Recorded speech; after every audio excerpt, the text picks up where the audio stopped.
ইসলামী ছাত্র শিবিরের মোহতারাম সেক্রেটারি জেনারেল, আজকের আয়োজনের মোহতারাম প্রধান অতিথি নুরুল ইসলাম সাদ্দাম ভাই, নুরুল ইসলাম সাদ্দাম ভাই বক্তব্য নিয়ে আসছেন।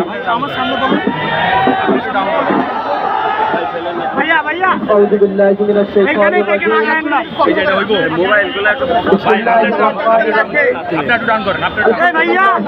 والسلام على عباده الذين اصطفى أما بعد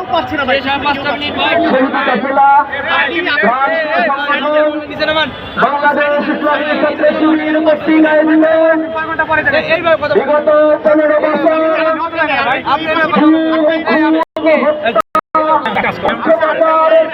মাদকের অরণ্যে পরিণত করা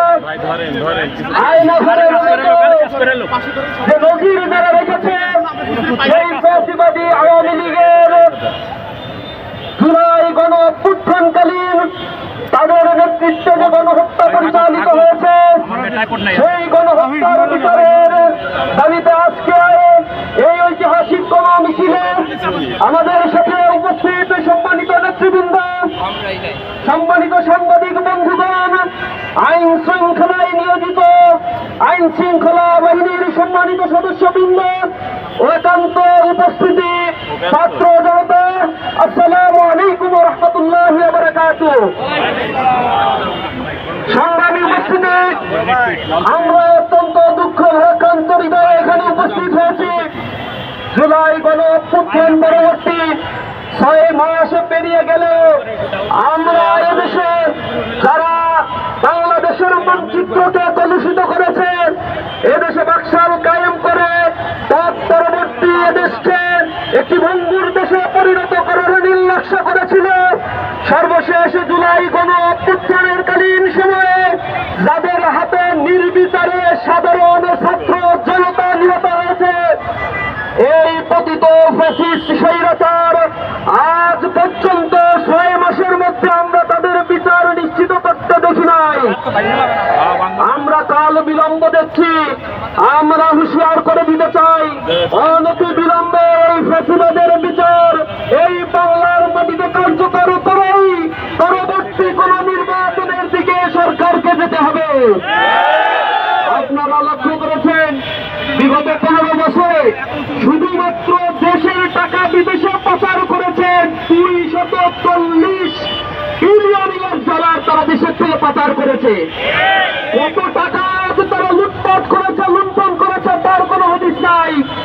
জনগণকে উন্নয়নের মহাসড়কে উঠিয়ে দিয়ে এ জমিনের প্রতি ইঞ্চি মাটিতে তারা লুটতরাজ, হত্যা, গুম আর খুনের রাজত্ব কায়েম করেছে। দোষরদের বিচার আমরা অনতিবিলম্বে দাবি করছি। বাংলাদেশ ইসলামী ছাত্র শিবিরের বিগত 15 বছরে 104 জন ভাইকে নির্বিচারে হত্যা করা হয়েছে। জুডিশিয়াল কিলিং এর মাধ্যমে ট্রাইব্যুনাল গঠন করে তথাকথিত মানবতা বিরোধী অপরাধের বিচারের নামে নির্বিচারে রাজনৈতিক বন্দীদেরকে হত্যা করা হয়েছে। এ সকল বিচার হওয়ার পর্যন্ত আমরা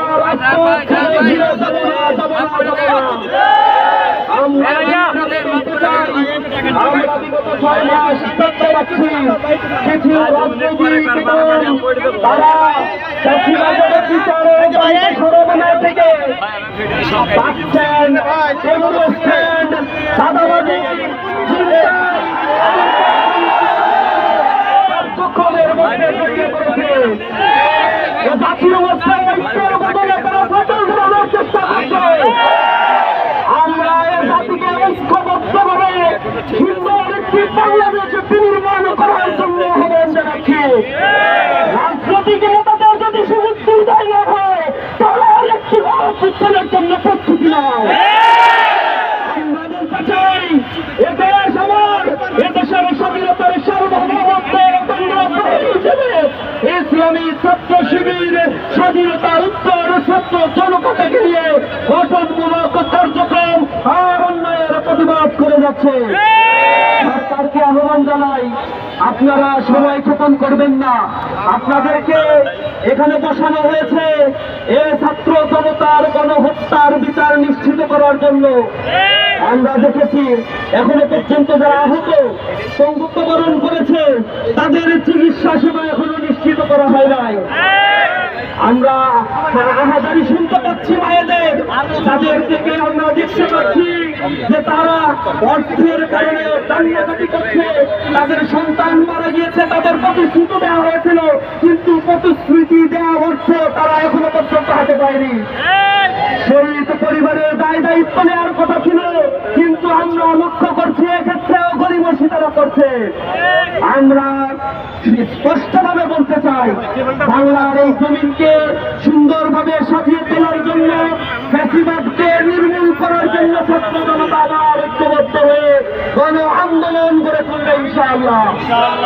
সর্বশেষ আমি সবাইকে ধন্যবাদ জানাচ্ছি এই গণমিছিলে অংশগ্রহণ করার জন্য।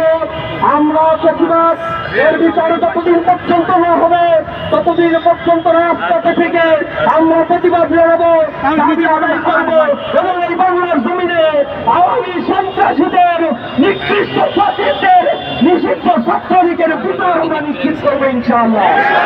সবাইকে আন্তরিক ধন্যবাদ ও অঙ্গীকার জানিয়ে আজকের প্রোগ্রাম এখানেই সমাপ্তি ঘোষণা করছি। আসসালামু আলাইকুম ওয়া রাহমাতুল্লাহি ওয়া বারাকাতুহু।